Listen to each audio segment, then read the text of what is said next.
Ukraina baru-baru ini telah meningkatkan kemampuan rudal Neptune yang sebelumnya memiliki jangkauan 280 km menjadi 400 km dalam varian terbarunya. Peningkatan ini tidak hanya menambah jangkauan serang, tetapi juga memungkinkan rudal Neptune menyerang target di darat selain kapal perang. Transformasi ini menunjukkan inovasi teknologi militer Ukraina meskipun negara tersebut sedang berada di tengah konflik dengan Rusia. Dengan jangkauan dan kemampuan yang lebih luas, rudal Neptune semakin mengukuhkan posisinya sebagai salah satu rudal anti kapal yang sangat berbahaya dan efektif di medan perang modern.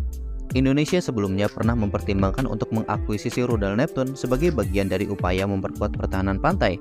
Namun rencana tersebut ditangguhkan akibat konflik yang melanda Ukraina dan Rusia, dan situasi ini diperparah dengan kehancuran pabrik rudal Neptune sendiri di Odessa yang menimbulkan keraguan mengenai keberlanjutan produksi dan pasokan rudal tersebut.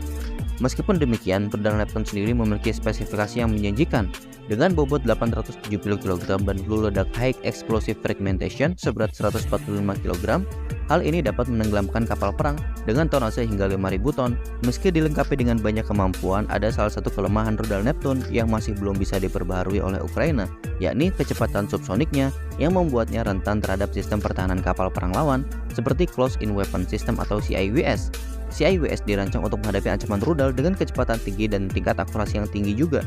Namun, meski menghadapi tantangan ini, rudal Neptune tetap menjadi ancaman serius, terutama dengan peningkatan jangkauan dan kemampuannya untuk menyerang target darat. Hal ini tentu menunjukkan bahwa Ukraina terus berinovasi meskipun berada dalam situasi peperangan dengan Rusia. Perkembangan terbaru dari rudal Neptune ini mengejutkan banyak pihak, mengingat Ukraina masih berada dalam kondisi perang yang berkepanjangan. Kemampuan Ukraina untuk mengembangkan dan meningkatkan persenjataannya di tengah konflik menimbulkan kekaguman dan juga perhatian global. Hal ini juga membuka peluang bagi Indonesia untuk mempertimbangkan kembali akuisisi Neptune jika konflik Ukraina-Rusia berakhir dalam waktu dekat. Dengan peningkatan kemampuan yang signifikan, Neptune bisa menjadi aset strategis bagi Indonesia dalam memperkuat pertahanan maritim dan darat. Dan jika kita pikir lagi, memang agak rugi melepas Neptune mengingat mereka akan memberikan transfer teknologi yang cukup besar kepada Indonesia. Meski begitu, tetap Indonesia perlu mempertimbangkan opsi lain dalam memilih rudal pertahanan pantai. Rudal seperti BrahMos dan Naval Strike Missile berbasis darat telah ditawarkan kepada Indonesia, namun dua rudal tersebut belum cukup menarik perhatian pemerintah. Dalam konteks ini, Neptune yang sudah terbukti di medan perang bisa menjadi pilihan yang lebih relevan, asalkan masalah produksi dan pasokan dapat diatasi pasca konflik. Dengan demikian, Indonesia harus mempertimbangkan dengan cermat setiap opsi yang ada, termasuk potensi kembalinya Neptune sebagai solusi pertahanan yang kuat.